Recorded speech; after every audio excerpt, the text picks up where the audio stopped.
বিরল ও আশ্চর্য ঘটনার সাক্ষী হয়েছে বিশ্ব।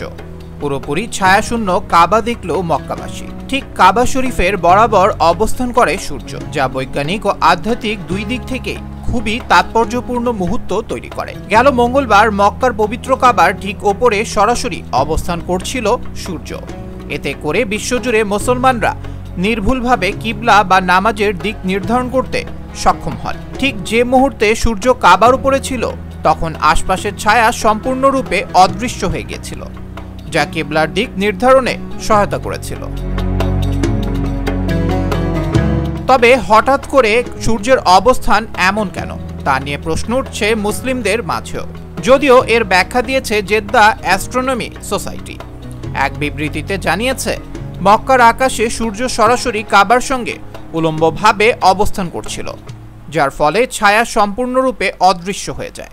সূর্য দেখা যায় এমন যে কোনো স্থান থেকে কিবলা সঠিকভাবে নির্ধারণ করা সহজ হয়েছে। সূর্য যখন কর্কটক্রান্তি থেকে দক্ষিণ দিকে এগোতে থাকে এবং প্রায় 21.4 ডিগ্রি উত্তরে মক্কার অক্ষাংশ অতিক্রম করে, তখনই ঘটে এমন ঘটনা।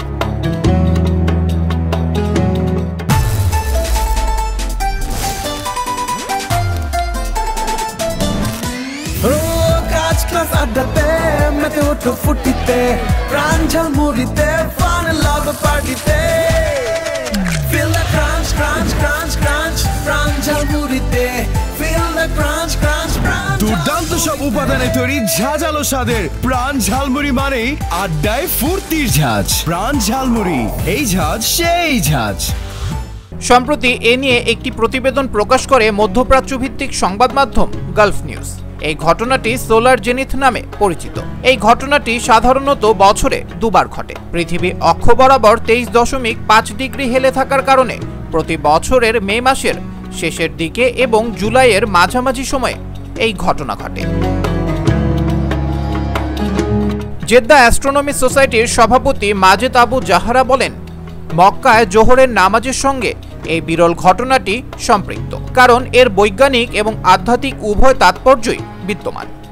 এই প্রাকৃতিক ঘটনা বিশ্বব্যাপী মুসলমানদের জন্য আধুনিক কোনো সরঞ্জাম ব্যবহার ছাড়াই নির্ভুলভাবে কিবলার দিক নির্ধারণ করার ঐতিহ্যবাহী পন্থা।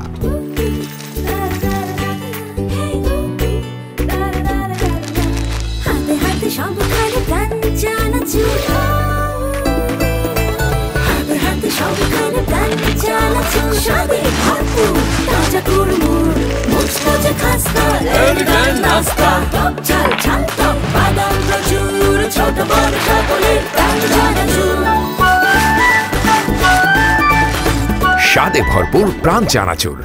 সূর্যোদয়ের সঠিক সময়ে তারা কেবল সূর্যের দিকে মুখ করে মক্কার দিকে তাদের নামাজ নির্ভুলতার সাথে পাঠ করতে পারেন। জ্যোতির্বিজ্ঞানীরা এই সারিবদ্ধকরণকে জেনিথ পয়েন্টের কাছে বায়ুমণ্ডলীয় প্রতিসরণ পর্যবেক্ষণের একটি মূল্যবান সুযোগ হিসেবেও দেখেন। এই ধরনের পর্যবেক্ষণ সৌরজগতের অবস্থান এবং বায়ুমণ্ডলীয় পরিস্থিতি সম্পর্কে আমাদের ধারণাকে আরো স্পষ্ট করতে সাহায্য করে। এটি শুধু ধর্মীয় দৃষ্টিকোণ থেকে নয়, জ্যোতির্বিদদের জন্য তা বিশেষ গুরুত্ববাহী, কারণ সূর্যের এই অবস্থানে বায়ুমণ্ডলের প্রতিফলন বা অ্যাটমসফেরিক রিফ্র্যাকশনের পর্যবেক্ষণ করা সম্ভব হয়, যা সূর্যের অবস্থান ও আলোর আচরণ বুঝতে সাহায্য করে। এই পর্যবেক্ষণ থেকে ভবিষ্যতের জলবায়ু, দিন-রাত্রির দৈর্ঘ্য এবং সৌরভিত্তিক ক্যালেন্ডার নিয়ে আরও সূক্ষ্ম গবেষণা চালানো সম্ভব। আবরার আহমেদ মাহি, দেশ দেশান্তর।